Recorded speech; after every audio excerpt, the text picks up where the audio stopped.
Assalamualaikum warahmatullahi wabarakatuh.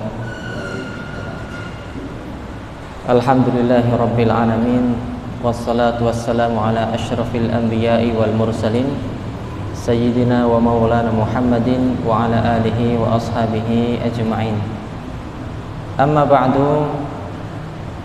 Hadirin jamaah salat duhur yang dirahmati Allah, alhamdulillah kita bisa menunaikan salat duhur secara berjamaah dan kita diberikan semangat untuk mencari ilmu, mendengarkan kalamullah, mendengarkan hadis Nabi SAW. Jamaah rahmatullah, Rasulullah SAW bersabda, "Thalabul ilmi faridatun ala kulli muslim." Mencari ilmu adalah wajib bagi setiap muslim. Ilmu di sini maksudnya adalah ilmu agama. Lalu Allah Ta'ala berfirman juga, A'udzubillahi minasyaitonirrajim, hal yastawil ladzina ya'lamuna wal ladzina la ya'lamun. Apakah sama antara orang yang berilmu dengan orang yang tidak berilmu? Dalam hal ini adalah ilmu agama. Maka la yastawun, tidak sama. Pertanyaan ini bukan pertanyaan, tapi adalah pancingan bahwasanya tidak sama antara orang yang paham ilmu agama dengan yang tidak paham akan ilmu agama. Ketika orang ingin meraih cita-cita, dia harus tahu apa yang dicita-citakannya dan proses meraih cita-citanya. Maka ketika orang ingin meraih cita-cita akhirat, dia harus tahu bagaimana proses menuju akhirat. Dengan apa? Dengan ilmu agama. Jadi penting sekali jamaah rahmatullah kita memahami daripada ilmu agama, mempelajarinya. Dan ada poin-poin cara-cara untuk mempelajari ilmu agama dari banyak kitab yang sudah ditulis oleh para ulama zaman dahulu, ulama salaf. Salah satunya akan kita bahas di sini adalah kitab Adab al-Alim wal Muta'allim, rutin kita bahas setiap Rabu.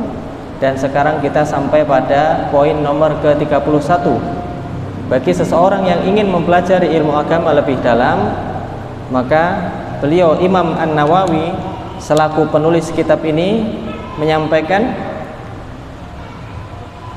ya, yang nomor 32 kalau di kitab Arabnya, tapi terjemahannya nomor 31. Wa yambaghi ay yabda' min durusihi 'alal masyayikh. Ya. Hendaknya dia memulai untuk belajar di hadapan para ustadz, para syekh. Jadi harus cari guru. Kalau cari agama, ilmu agama itu jangan dari buku-buku saja. Cari guru, ya, cari ustadz agar ada yang membimbing. Jadi nggak bisa kita autodidak dalam mempelajari ilmu agama. Kemudian beliau melanjutkan wa fil hifdzi wat tikrar wal mutalaah bil ahammi fal aham. Begitu juga dengan menghafal, mengulang-ulang dan membaca dari hal yang paling penting sampai seterusnya. Apa yang paling penting dalam agama ini kalau masih usia kecil? Beliau melanjutkan wali yurafiqu ba'du hadiri halaqati syekh fil mudhak, yaitu fil mohon maaf. Oh ya. Wa awwalu ma yabtati bihi hifdzul Qur'anil Aziz. Yang paling pertama untuk dia lakukan mulai belajar adalah menghafalkan Al-Qur'an. Fa huwa ahammul ulum. Al-Qur'an ini ilmu yang paling penting. Di dunia ini ilmu yang paling penting adalah Al-Qur'an. Wa kana salaf la yu'allimuna al-hadis wal fiqh illa liman hafidhul Qur'an. Para ulama salaf zaman dahulu tidak mengajarkan ilmu hadis, tidak mengajarkan ilmu fikih kecuali ketika anak-anak itu sudah selesai hafalan Qur'annya. Nah, ini bedanya dengan sekarang mulai ya, alhamdulillah anak-anak kita zaman sekarang sudah mulai banyak yang menghafalkan Al-Qur'an. Tapi kalau sudah selesai jangan stop di situ. Mereka harus lanjut belajar ilmu agamanya. Beliau melanjutkan wa idza hafizahu falyahdhar minal ishtighal anhu bil hadits wal fiqh. Ketika sudah hafal Quran, hati-hati, jangan sampai sibuk dengan mempelajari hadis dan fikih, wa ghairihima istighalan yuaddi ila nisyani syai'in minhu, yang mana terlalu sibuk sampai melupakan hafalan Qur'annya, dia tidak jaga lagi hafalan Qur'annya. Beliau memberikan peringatan untuk tidak terlalu sibuk dengan hadis dan fikih sampai hafalan Qur'annya lupa. Apalagi orang yang sudah hafal Qur'an, tiba-tiba dia kerja, tiba-tiba dia mencari uang, ya, mencari kekayaan, lebih berhati-hati lagi. Kemudian wa ba'da hifdzil Qur'an, setelah menghafal Qur'an apa yang dilakukan? Yahfadzu min kulli fannin mukhtasaran, menghafal kitab-kitab kecil. Wa yabda' bil aham, memulai dari yang paling penting.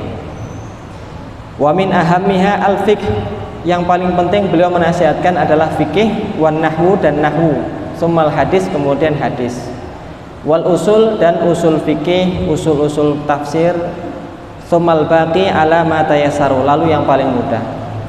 Tapi jamaah rahmatullah, kalau kita ada anak-anak yang hafal Quran, ya, atau saudara yang hafal Quran, setelah mereka hafal diarahkan kepada ustadz yang paling dekat itu siapa, ilmu apa yang paling dekat. Misalkan di sekitar kita ada ustadz yang ahli sanad qiraah, maka setelah hafal Quran sambungkan dia ke sanad. Kalau sudah selesai, ya, ada ustadz yang pintar masalah fikih, pertemukan dia dengan ustadz yang pintar masalah fikih. Jadi jamaah rahmatullah, kadang-kadang jarang kita berpikir untuk bagaimana memperdalam ilmu agama ini. Kita mengalir saja, ya, tanpa ada waktu keinginan untuk memperdalam ilmu agama. Padahal kalau kita mau mempelajari, ya masya Allah, nikmat, ya. Semakin kita ngerti ilmu agama, benda-benda sesuatu di sekitar kita jadi terasa kurang berharga, bahkan tidak berharga. Yang paling berharga itu pengetahuan kita tentang ilmu agama ini, ya. Makanya Allah Ta'ala berfirman, wala tamutunna illa wa antum muslimun, jangan engkau mati kecuali engkau pegang itu Islam. Nah, bagaimana kita memahami Islam itu sendiri kalau kita tidak faham, ya? Bagaimana kita memegang Islam kalau kita sendiri tidak kuat memegangnya? Saya lanjutkan jamaah rahmatullah. Summa yashtaghilu bistishrahi mahfudhatihi. Nah, kemudian setelah dia mempelajari cabang-cabang ilmu itu, dia menjaga, ya, menulis, mencatat, terus sibuk, ya. Jadi bagi orang ahli ilmu agama, dia setiap malam, setiap hari itu punya catatan, pulang dari kajian mencatat, ya. Lalu wa illa iktasara 'alal mumkin min darsaini aw thalathah wa ghairiha. Jadi dalam satu hari dia fokuskan di satu ilmu. Misalkan di masjid ini ada kajian sirah nabawiyah setiap hari Senin ba'da maghrib sampai isya, bawa catatan, pulang ada yang dibawa pulang. Oh, tadi di dalam kajian ada ilmu ini 1, 2. Sekarang sudah ada HP, bisa ditulis di note di HP, penuh catatan tentang kajian. Jamaah rahmatullah, Rasulullah SAW ketika diutus menjadi seorang Rasul itu usia 40 tahun. Para sahabat ada yang lebih tua, Abu Bakar lebih tua. Jadi sebetulnya mereka para sahabat itu usianya lebih tua daripada kita, tapi mereka bersemangat menghafalkan Quran. Kalau ketika wahyu turun itu Rasulullah mentalkinkan kepada para sahabat yang lain. Kemudian mereka hafalan di rumah, ditulis di pelepah kurma, ditulis di tulang, ditulis di kulit, ya, yang sudah kering, lalu ditasmikkan kepada Nabi SAW, ya, setor lagi kepada Rasulullah SAW. Itu usianya sudah sepuh-sepuh, ya, usia sudah tua. Jadi bagi kita yang sudah merasa sepuh, ingat bahwasanya Rasulullah pun diutus sebagai Nabi dan Rasul usia sudah sepuh. Bahkan mulai menghafal Quran sampai usia 60 tahun, ya. Baik jamaah rahmatullah. Kemudian terakhir, ya, fa in ta'adza bil al-mu'tamad iktasara alaihi wa ra'a qalbuhu fa huwa aqrab ila intifa'ini.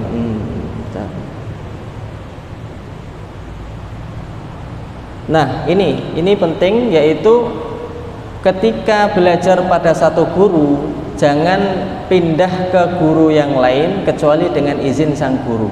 Contohnya kalau kita sedang mempelajari tahsin Al-Quran, metode ini kepada sebuah guru, maka kita belajar tahsin kepada ustadz itu terus sampai selesai.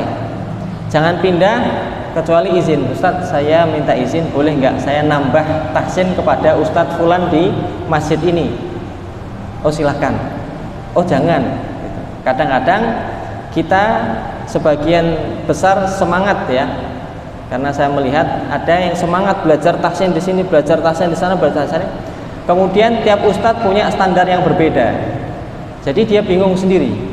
Di sini begini ustadz, di sini begini ustadz, ini bagaimana? Akhirnya dia bingung sendiri.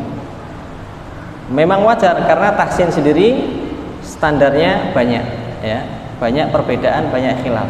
Jadi selesaikan satu ustadz sampai selesai baru pindah guru yang lain. Kalau ingin pindah ke ustadz yang lain, minta izin kepada sang guru atau sang ustadz tersebut. Baik, jazakumullah. Ini beberapa poin yang bisa kami sampaikan terkait masalah mempelajari ilmu agama. Nah, insya Allah kita akan sambung di kesempatan yang lain dengan poin-poin yang lain. Sisa 3 poin insya Allah.